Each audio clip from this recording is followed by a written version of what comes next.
Buenas tardes, buenos días. Seguimos con nuestro curso de vida ministerial y liderazgo de Azusa Pacific University. Hoy estaremos tratando sobre las teorías de liderazgo.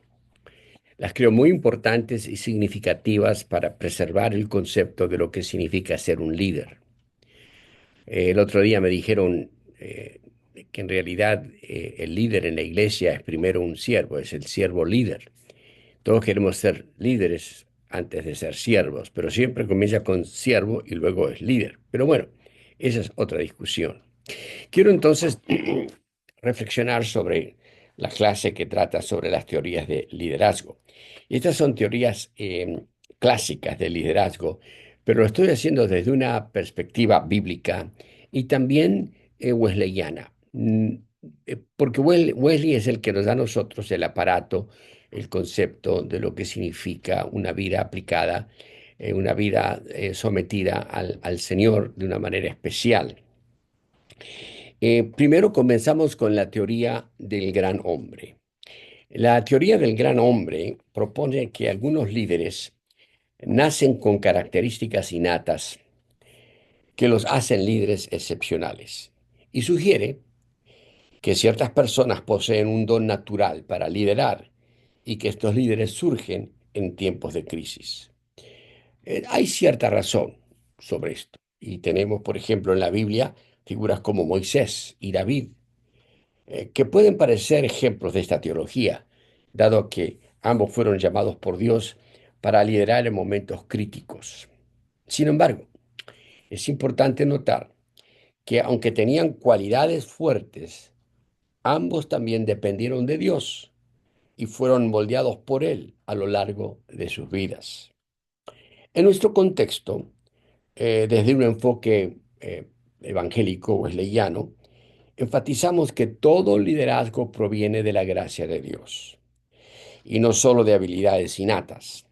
Aunque algunas personas pueden tener predisposiciones para, para el liderazgo, nosotros creemos que, junto con Wesley, que todos están llamados a crecer en santidad y carácter. Y santidad es una palabra que cubre progreso en nuestra vida. Hay tal cosa como la santidad posicional, que es cuando yo vengo a Cristo, automáticamente soy santo, totalmente. Luego tenemos la santidad progresiva, que es la práctica, donde lo que Dios me ha dado lo pongo en práctica en mi vida. Y después está la santidad completa, que es cuando lleguemos a la presencia del Señor. Bueno, ahí se los regalo. Este, ah, todos estamos llamados a crecer en santidad y carácter.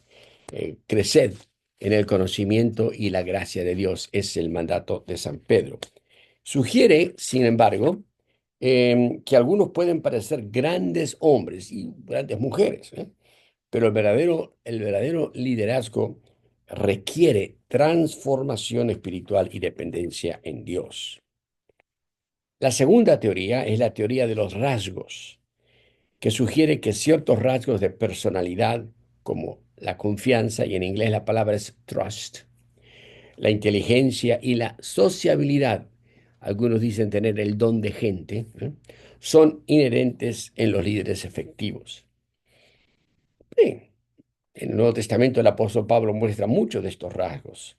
Era carismático, audaz y capaz de influir en otros. Sin embargo, también tuvo que ser moldeado por Dios, especialmente después de haber negado a Jesús.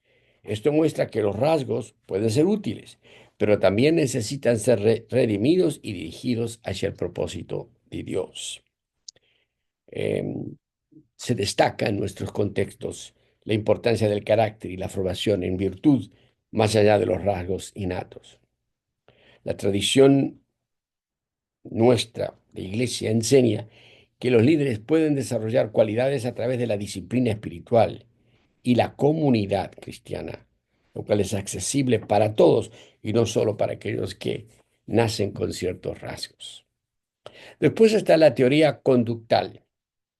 Es una teoría que argumenta que el liderazgo no depende de rasgos innatos, sino de comportamientos específicos que pueden ser aprendidos. Se enfoca en cómo actúan los líderes y su habilidad para adaptarse a diversas situaciones. El apóstol Pablo muestra un liderazgo adaptivo, un liderazgo conductal, porque en sus cartas adapta su mensaje y estilo según las necesidades de cada comunidad al que ministra. En Primera de Corintios 9:22 dice, con el débil al débil y lo hago por el amor a Cristo. Y su enfoque de liderazgo conductal le permite conectarse con diferentes grupos y contextos culturales. Tiene esta flexibilidad donde se da cuenta con quién está hablando. Y su conducta entonces tiene que tener una flexibilidad para hacer sentido a la persona o a las personas que está dirigiendo el mensaje. Esta teoría conductal se alinea muy bien con el énfasis wesleyano en la formación y el discipulado. Se cree que el liderazgo puede ser desarrollado a través del aprendizaje y la práctica de la fe en comunidad, siempre es en comunidad. Implica que el liderazgo es una disciplina que puede perfeccionarse a través de la experiencia y el crecimiento espiritual. Entonces, la teoría conductal, tanto como la teoría del gran hombre y la teoría de los rasgos, encaja hasta cierto punto cuando dependemos en la gracia y la providencia de Dios. La cuarta teoría es la teoría de la contingencia. Esta teoría sugiere que no existe un único estilo de llamado, sino que el líder tiene que adaptarse a las circunstancias y al contexto en que se encuentra. El liderazgo efectivo depende de una combinación de las características del líder y las necesidades de la situación. José es un buen ejemplo. José en Egipto ilustra un liderazgo contingente. Su habilidad para interpretar sueños le permitió ganar la confianza del faraón y posteriormente asumir un papel de administrador que le salvó la nación durante la gran hambre en Génesis 41. Su liderazgo se adaptó a una situación que enfrentaba. Y desde una perspectiva evangélica, pues leyana, el liderazgo debe ser sensible a la dirección del Espíritu Santo, lo que permite que los líderes respondan a las necesidades específicas en su contexto. Wesley mismo fue flexible en su enfoque, adaptando sus métodos según las necesidades de los seguidores y las demandas de la misión. Si quieren explorar esto un poquito, descubran cómo se inició la escuela dominical que se celebra hoy en día. Es todo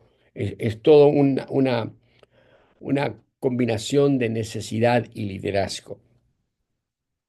Después está la teoría de la teoría transaccional, que se basa en un sistema de recompensas y castigos. Estos líderes transaccionales se enfocan en los objetivos específicos y el cumplimiento de las tareas a cambio de una recompensa o beneficio. Hay, hay en cierto sentido, hay referencias bíblicas. Por ejemplo, están las bendiciones y las maldiciones de Deuteronomio 28, donde Dios promete bendecirlos por la obediencia y les advierte de las consecuencias de la desobediencia. Sin embargo, este es solo un enfoque, una parte del liderazgo bíblico y no representa la totalidad. La teoría transaccional puede ser útil en la organización administrativa, pero John Wesley y otros creían que el verdadero liderazgo debería inspirar más allá de las recompensas externas, apuntando al cambio interno y la transformación del carácter. Creemos que la motivación última es el amor a Dios y al prójimo, no solo el cumplimiento de reglas y la búsqueda de recompensas. Llegamos al sexto punto, que es la teoría de la transformación o la teoría transformacional. Y aquí es donde nos encontramos con el liderazgo pleno de Jesús. El liderazgo de transformación se caracteriza por la capacidad de inspirar y motivar a las personas hacia un cambio profundo y duradero, apelando no solo a sus necesidades inmediatas, sino también a sus valores, propósito y visión de vida. Este tipo de liderazgo se encuentra en la vida y ministerio de Jesús, quien encarna perfectamente estos principios. A continuación, quiero elaborar un poquito más, describiendo cómo Jesús ejerce un liderazgo transformacional con referencias e ilustraciones bíblicas. Tengo cuatro o cinco puntos, y esta es la parte más larga del video. Primero es la visión y propósito. Jesús no solamente tenía una misión, sino constantemente la comunicaba a sus seguidores. Su visión era la llegada del reino de Dios y su propósito, reconciliar a la humanidad con Dios. La referencia bíblica es: el Espíritu del Señor está sobre mí, por cuanto me ha ungido para dar buenas nuevas a los pobres, me ha enviado a sanar a los quebrantados de corazón, a pregonar libertad a los cautivos y vista a los ciegos, a poner en libertad a los oprimidos. Y Jesús aquí explica su propósito con claridad y autoridad, mostrando una visión transformadora para todos los aspectos de la vida humana. Posiblemente el ejemplo bíblico se puede notar en el llamado de los discípulos. Jesús les dijo: venid en pos de mí y yo os haré pescadores de hombres. Mateo 4:19. Jesús dio un propósito eterno a quienes vivan o vivían en una vida sencilla de pesca, ser agentes del reino de Dios. ¡Qué transformación! Entonces, primero, visión y propósito. Segundo, inspiración y motivación personal. Jesús transformaba el corazón de las personas a través de su ejemplo, a través de su enseñanza, a través de su cercanía personal. Jesús inspiraba a sus discípulos a vivir vidas que reflejaban los valores del reino. Él dijo: yo soy el camino, la verdad y la vida. Nadie viene al Padre sino por mí. Aquí Jesús no solamente señalaba el camino, sino que él mismo se presenta como la fuente y modelo de transformación. El ejemplo bíblico en la vida de Pedro. Jesús restauró la vida de Pedro después de que lo negara 3 veces en Juan 21. No solo lo perdonó, sino que lo inspiró a ser el líder de su iglesia. Le dijo más tarde: apacienta mis ovejas. Este acto transformó a Pedro, llevándolo de la vergüenza al liderazgo. Quizás el punto más importante para nosotros en este día es el tercero, que trata con el desarrollo personal y discipulado. El liderazgo transformacional se preocupa por el crecimiento individual. Y Jesús dedicó 3 años a discipular a 12 hombres, enseñándoles principios espirituales, moldeando su carácter y equipándolos para el ministerio. La referencia bíblica es en Lucas 9:23. Si alguno quiere venir en pos de mí, niéguese a sí mismo, tome su cruz cada día y sígame. Jesús desafía aquí a sus seguidores a un crecimiento personal radical, implicando sacrificio y un compromiso profundo. El ejemplo bíblico es el mejor. Bueno, hay muchos, pero el mejor es el Sermón del Monte, en Mateo 5 al 7, donde Jesús establece principios que transforman tanto la vida personal como las relaciones humanas, enseñando sobre el amor, el perdón y la justicia del reino. Es el Sermón del Monte, donde voy a tomar más tiempo, que se registra en Mateo 5 al 7. Es uno de los discursos más significativos de Jesús, donde presenta los valores y principios del reino de Dios. El contexto previo, en Mateo 4:18 al 5:2, establece el escenario. Jesús inicia su ministerio público llamando a sus primeros discípulos junto al mar de Galilea. Está declarando la llegada del reino de los cielos y mostrando su autoridad mediante milagros y señales y enseñanzas. Multitudes comienzan a seguirlo, atraídas por su mensaje, sus enseñanzas, sus obras, lo que revela una creciente necesidad espiritual y social. En ese contexto, Jesús sube a una montaña, una imagen que recuerda a Moisés en el Sinaí, pero esta vez es el Hijo de Dios quien proclama la ley del reino. Y sentado como un rabino, Jesús enseña a sus discípulos y a la multitud, estableciendo una nueva visión de vida basada en la justicia, la misericordia y la fidelidad de Dios, y desafía de esta manera las normas religiosas y culturales de su tiempo. Un análisis completo del Sermón del Monte de Mateo 5 al 7, contextualizado a su trasfondo histórico y dividido en secciones clave para comprender el mensaje de Jesús, sigue. El trasfondo de Mateo 4:18 al 5:2 es el llamado al discipulado y el inicio del ministerio de Jesús. Jesús llama a sus primeros discípulos pescadores sencillos, invitándoles a ser pescadores de hombres. Su ministerio comienza proclamando el Evangelio del Reino y realizando milagros de sanidad, lo que atrae a grandes multitudes de diversas regiones. Y en este contexto resalta que Jesús no solo habla a los discípulos cercanos, sino también a una audiencia amplia que incluye personas oprimidas, enfermas y marginadas.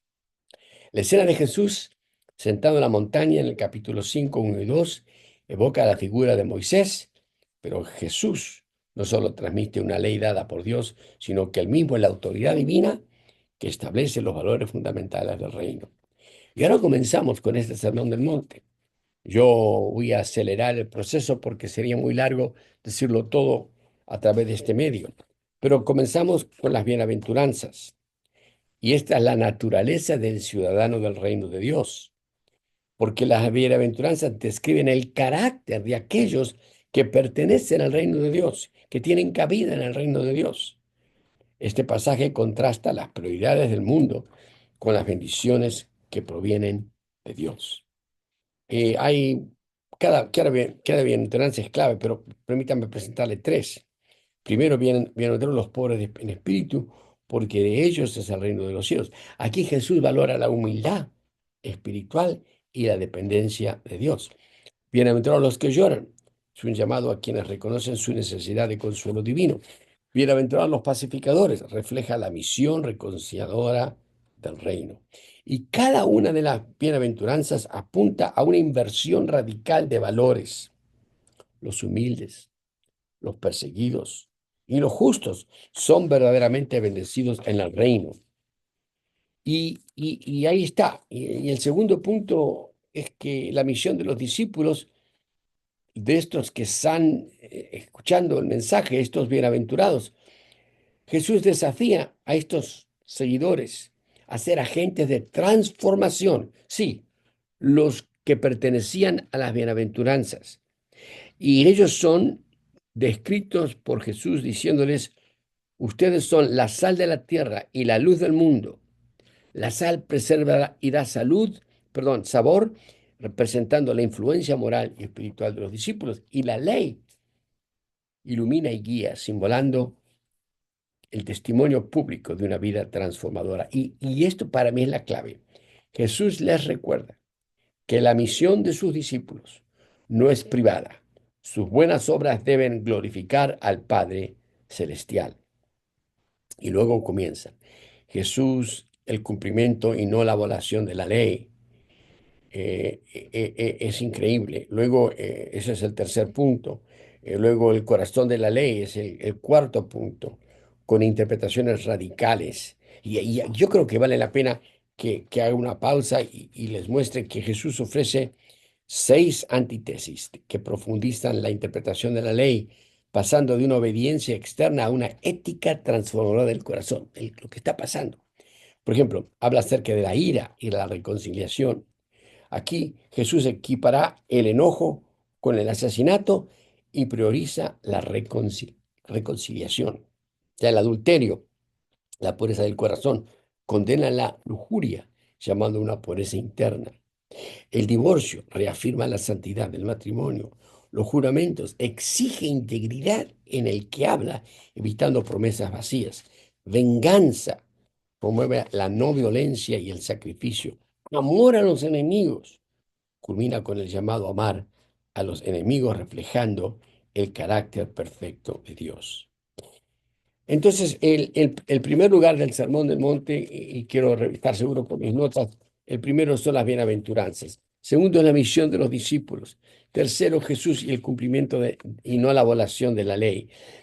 El cuarto, el corazón de la ley, interpretaciones radicales, dando seis antítesis que profundizan la interpretación de la ley. Y el quinto lugar es una piedad auténtica, las prácticas espirituales. Y Jesús dice: cuidado con el exhibicionismo espiritual, enfocándose en la autenticidad en tres áreas clave. Primero, dice: uno cuando da, tiene que dar en secreto para agradar a Dios y no a los hombres. Cuando uno ora, aquí el Señor enseña el Padre Nuestro, destacando la intimidad y la confianza en la relación con Dios. Y después habla acerca de el ayuno. Es dar, orar y ayunar. Y el ayuno tiene que ser sincero, no para obtener reconocimiento humano. Y en estas prácticas Jesús prioriza la intención del corazón sobre las apariencias externas. En sexto lugar, trata con las prioridades del reino. Jesús aborda las ansiedades humanas y el enfoque de vida, llamando a los discípulos a buscar primero el reino de Dios. Exhorta a acumular tesoros en el cielo y no en la tierra. Y Jesús ofrece un llamado a la fe, asegurando que el Padre Celestial cuida de sus hijos. Si cuida de las aves, cuidará también de mí. En séptimo lugar, vemos las relaciones en el reino, el juicio, oración y la regla de oro. Dice, no debemos de juzgar para no ser juzgados. Llama la autoevaluación antes de criticar a otros. Confianza en la oración. Anima a pedir, a buscar y llamar, confiando en la bondad del Padre Celestial. Y luego aquí nos da la regla de oro, donde dice así que todas las cosas que queréis que los hombres hagan con vosotros, así también haced vosotros con ellas. Y luego ya terminando el Sermón del Monte, tiene las advertencias finales. Primero les dice que la puerta es estrecha y el camino hacia la vida es difícil y requiere compromiso. Y después dice que hay falsos profetas por todos lados y exhorta a discernir por los frutos de las personas. Y el verdadero discípulo, en el verso capítulo 7 21 al 23 advierte que no basta solo confesar a Jesús, sino que es necesaria una obediencia genuina para que Él diga, nunca os conocí. Y el cuarto punto en esta sección son los dos cimientos, donde contrasta el sabio que construye sobre la roca obediencia a las palabras de Jesús con el insensato que construye sobre la arena, pero que nunca obedece las palabras. Una conclusión sobre el Sermón del Monte, eh, que no es solo un conjunto de enseñanzas morales, es una invitación a vivir según los valores del reino de Dios, que transforman, aquí vamos a la palabra, transformación, transforman el corazón y las relaciones humanas. Las multitudes al escuchar quedan asombradas por la autoridad de Jesús, pues no enseña como los escribas, sino como el rey que inaugura un reino eterno. En esencia, el Sermón del Monte revela cómo los seguidores de Jesús deben vivir, no según las normas del mundo, sino reflejando el carácter y la justicia de Dios en cada aspecto de la vida. Bueno, a ver, es la misión de los discípulos, es el Sermón del Monte, las bienaventuranzas primero. Bueno, perdón, hablamos acerca de, estoy dio con tantas notas, el desarrollo personal del discipulado. Bueno, comenzamos con el visión y propósito, inspiración y motivación, desarrollo personal, que tratamos el Sermón del Monte, y ahora llegamos al cuarto punto, que es el cambio de valores y actitudes, que trata con la vida de Jesucristo y el empoderamiento para la misión y la transformación mediante el sacrificio. Bueno, es largo y quiero dejarlo aquí. Lo que importa aquí es saber de que Jesús encarna el liderazgo transformacional. Su ministerio transformaba la vida de las personas, llevándolos a una comprensión más profunda de Dios y de su identidad espiritual. Y este liderazgo transformacional es coherente con el énfasis de nuestras iglesias en la santificación y el crecimiento espiritual. Vemos el liderazgo como un medio para inspirar y llevar a otros a la perfección cristiana, buscando no solo cambios externos, sino una transformación completa del corazón y de la vida. Así que pensemos de esta manera, lo importante que son estas teorías de liderazgo y démonos cuenta de que Dios tiene un plan para cada uno de nosotros y tenemos que integrar nuestras habilidades humanas con la divina y ser siervos para la honra y la gloria del Señor. Bueno, como último, espero que estén trabajando en el diario de doble entrada y que estén trayendo mucho beneficio de los libros de Marcus y también de Warren y de Jacob. Estoy revisando las tareas en Canvas y las veo bastante atractivas. Bueno, sigamos adelante y nos vemos la semana que viene. Dios los bendiga.